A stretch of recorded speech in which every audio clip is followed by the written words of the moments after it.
YouTube, it's done. This, you can see, an Ibanez from 1961. Jen got this probably more than 18 months ago or something like that, and we're just can't let her paint it. It does at first look just look like a normal guitar, like one of your, the wee Sakai's or the Woolworths guitars, but see, as soon as you see it in person, it's not one of them at all. This is a total proper guitar. This ain't no cheapie. So I think it's Gibson length, but if I even looked up there, my mic was crackling the other day. I hope it's not going to do it now. It's almost like a gate was cutting in. 24.5 inch scale. 24 and 3/4 inch scale. Yeah. So Gibson scale. I suppose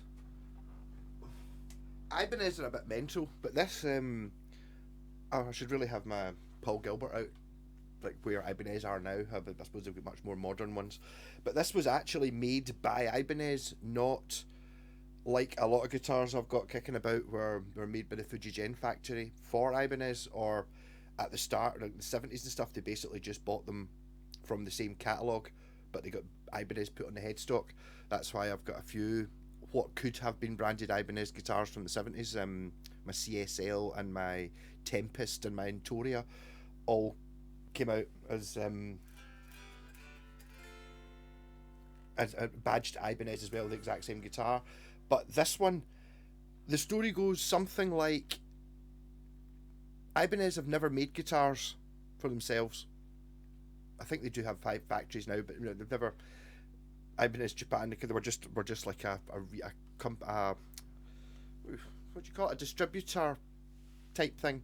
But I think for 1958, 59 and 60, they had guitars which looked very much like 50s sort of plasticky. They kind of look like Italian guitars for some reason. And not entirely unlike this, but whatever, the manufacturer closed down, so they couldn't manufacture anymore. So Ibanez did actually make drums. So apparently for a year they made guitars in the drum factory. I don't know how much of this is made up. So it's a nice story though. So if you look at the catalogues, I don't think I could find a 61 catalogue, but the ones from 60, I think is the last one you can find. The guitars look nothing like the 62 catalogue. They completely changed, and this is in the middle as well. It's like totally. I mean, this scratch plate is so bling. It's like made of sort of, kind of looks like perspex with foil on the back of it, and it's intact. These pickups have got what I can only describe as glitter, gold glitter in them. It's got a big truss. I mean, these things didn't even often have truss rods. It's got a big truss rod bolt there. The neck is huge. It's like a table leg. I guess the headstock gets thinner from there to there, and it looks like it's got the original finish on it. I don't think somebody sanded that. I think the headstock just gets thinner. It's got a 0 fret. It doesn't have markings on the edge of the fingerboard, which is annoying. But apart from that, it plays great. So it's got the wee convertible things, very similar to what you get in the Sakai's and stuff for putting the strings on. This one was missing the bridge when I got it, but everything else is on the verge of being original. I'm so pleased my pal Ronnie bought this, which meant I got to restore it, because it wasn't one I wanted to just stick. I had like a thing, there's a bit of the bridge left. It used to have a sort of tremolo thing, and I'd kind of modded a Tunematic to sit on it. I wanted to see what it played like. But this is off the Jedson telly I was playing the other day, and it just, you would know it wasn't the original bridge. Perfect. Probably better just having a hardtail rather than having the tremolo system. The tuners, there are what I think is five original backplate bits. This one is different, see the actual backplate bit, and I think 3 of them have the original knobs on it. So I think there's 3 whole original tuners, and then another 2 half tuners. But I don't know. I just made them work. They actually work quite well. It's amazing what happens when you just make these things out of metal rather than make them out of the cheapest metal you can find. So these knobs as well, original. They look pure amazing. They do actually say volume, tone. I think it had been wired up by a lunatic at some point. It was like tone was there, and it's like that's what the knob was. I don't know. I just made it volume, and then a master tone. So original pots, they didn't work at all when I started yesterday. Now they work with some crackle.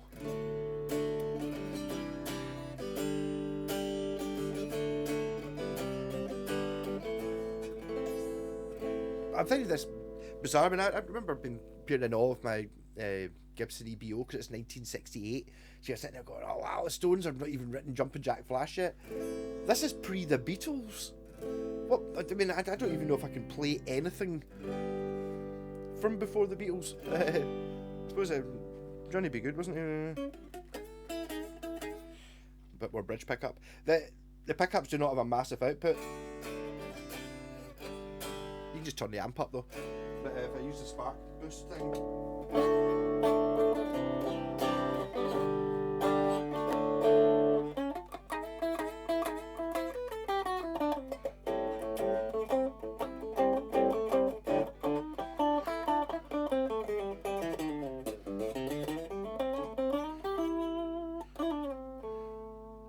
But it plays, it's so bizarre. As soon as you go, like the neck's like it's a pure bizarre thing. It totally is a chair leg, but the action's as low as an RG. It's like I've got it set up here super low. It's playing great. But it's just so 2 volume. I just wired it like a jazz bass.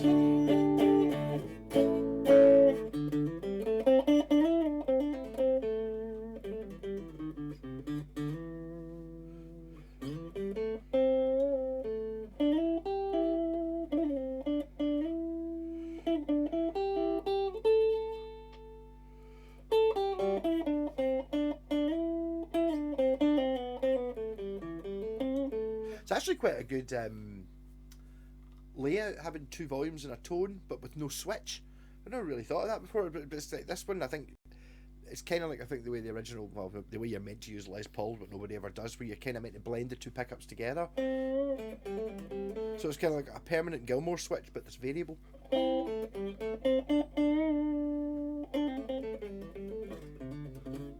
I'm just trying not to look down so I don't go, ah, there's no fret markings.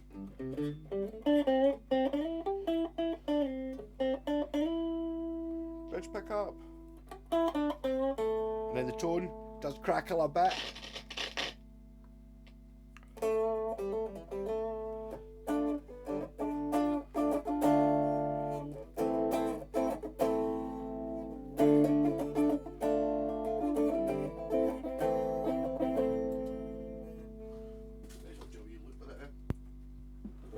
I wish I had the synth pedal plugged in, that'd be pretty cool.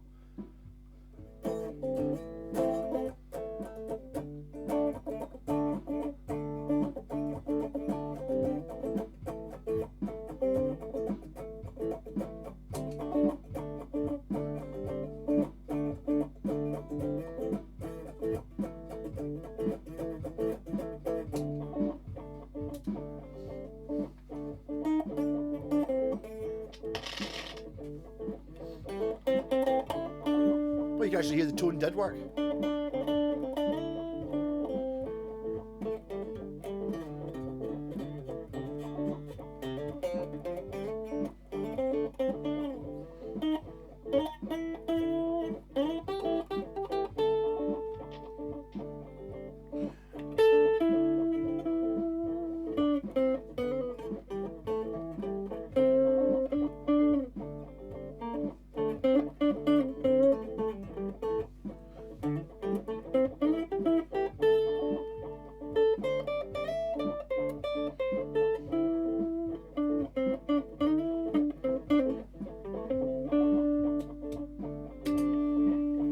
£1.82 rat pedal.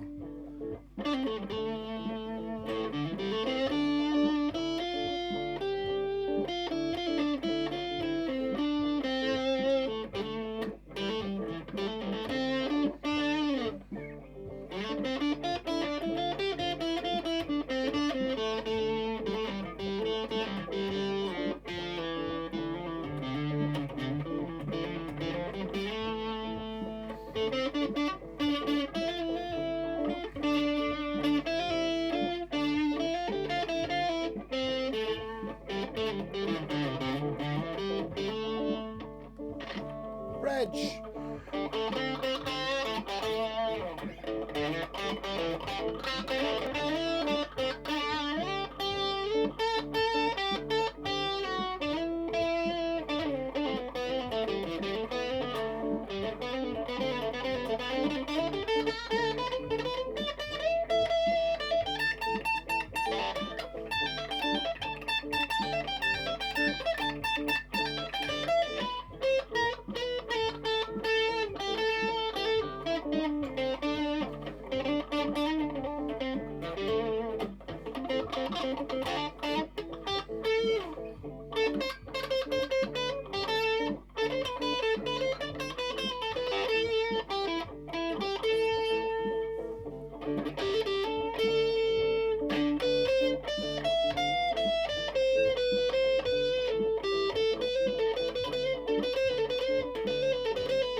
Twin note pie fuzz.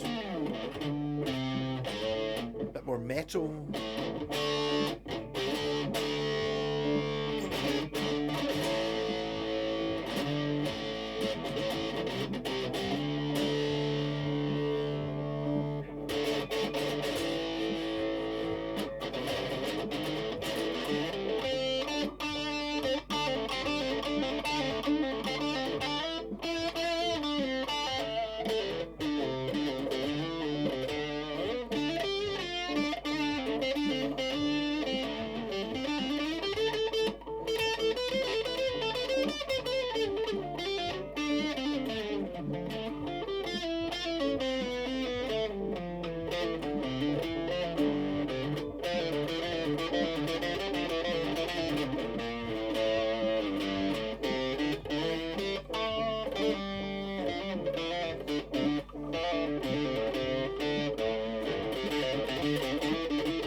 Turned off the reverb there for some reason. See, he's trying to break in these hiking boots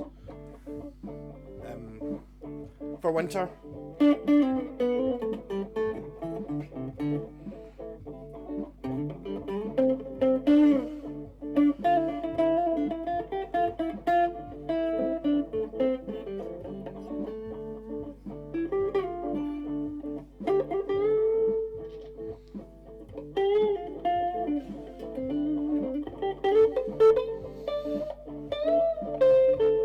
I can't get away with it.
this one's got like the fuzz.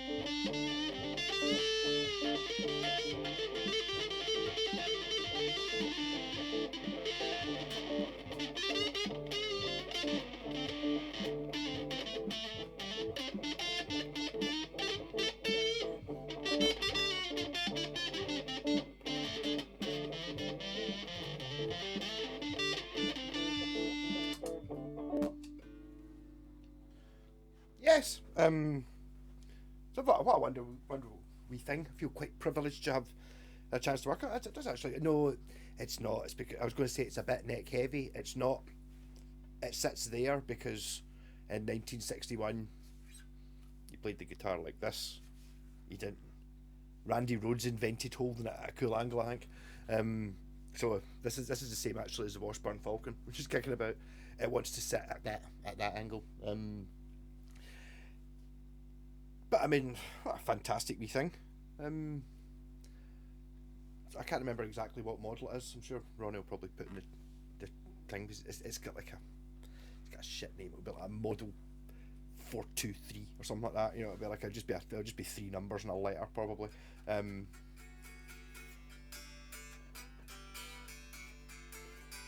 So there you go. The oldest Ibanez I've ever played. And to get it in bits, there's actually a bass version. There's also a single pickup version as well that I've seen. As in, I've seen two pictures online from searching for all of them, and one of them was a bass, one of them was a single pickup version of this. I don't even think I've seen another one of these. I mean, God knows how many of these were made, or how it ended up in Scotland. I don't know. I mean, it's got some. I'm used to it, but it's great. It's a really nice weight, even though it's a small body. I almost wonder if they've made it heavy, or they've made it small because it's heavy, sort of thing. I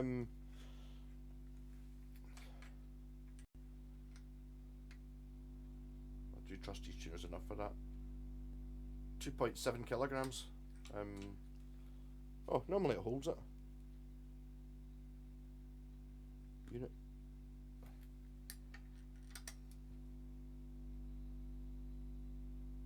£6.1. Alright, you have to leave it run for a wee second. So, it is light. You could have done it, it wouldn't have really suffered from.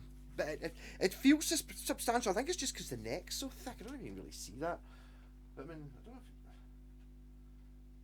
It's got a cool shaped neck bolt on it as well. A wee bit of running it. And what kind of wood it's made of? The same stuff as drum kits, I would think. It's got that very 60s would look thing about it. It's just like one of those things you get like retro guitars, ones that are made to look retro. They don't, not when you see one of these. For there is no way that anyone, even if you've never seen a guitar before, you go, oh, what do you think of this? They're just going to go, oh wow, that must be pure ancient. Not because it's all beat up, got a few chips on it, but wonderful little thing. So well, Jill, Ronnie, I'm glad you bought it. I couldn't afford it. It's right up his street, having the guy I've just been building the guitars with the sort of Jedson pickups in them and stuff, and that Jedson. So it's like there's one person. As soon as I saw this guitar when Jen bought it, was like, my pal Ronnie's into that sort of stuff. But you get these guitars that they're not all great. The ones, when I say look like this, that have this sort of vibe about them. I've got a Futurama, which kind of looks a bit like this. It's shite though. What was the other one that Ronnie had? The red one, was it a Vox, something like that? And it was the same. It kind of looked, fashion wise, like this, but was a toy. Really, not a real guitar. This is not only a real guitar. This is actually a really good guitar. I wonder why no one ever played one famous. I mean, it's one of those things that, see if, like in Hamburg, the Beatles had bought this, and you know they would have just used it because I mean it's fucking great quality, definitely giggable, and and exudes a bit of class. I mean, I was doing it there a wee bit, a tendency to like with the wee Sakai ones and stuff like that to run them through a fuzz pedal because that makes all the strings sound the same volume and all that things, and it makes it sound more intoned and it kind of from the weak bits of it. Whereas this one, okay, it's not loud. I mean, to be honest, physically the pickups are actually they're not adjustable. They're bolted to the top of the body, but they're quite a distance away. Yeah, even that's me. Even if I hold down a string on the last fret, we're still. I'm sitting there thinking, is there some way of making a ring and sitting it on top of it or something like that?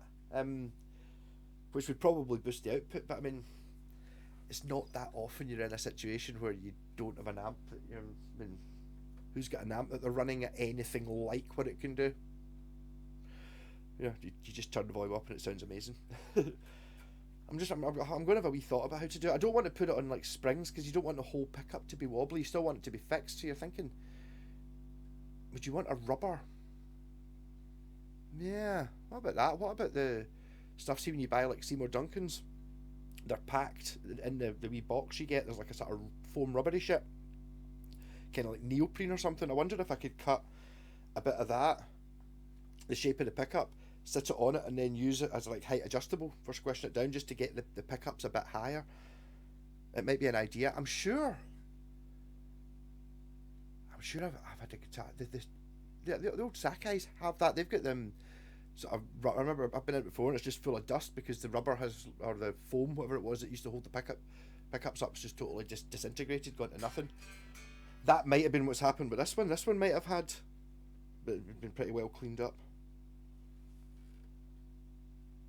It's one of those things you start wondering if even the original Ibanez logo. It's annoying me now that the only ferrules I could find that were exactly the right size were gold, but I mean, it kind of goes with it. There's gold bits in the middle. If I get that, there is that screw is annoying me though. I'm gonna have to glue a wee piece of wood in there to take that screw. It's yeah. Check these pickups.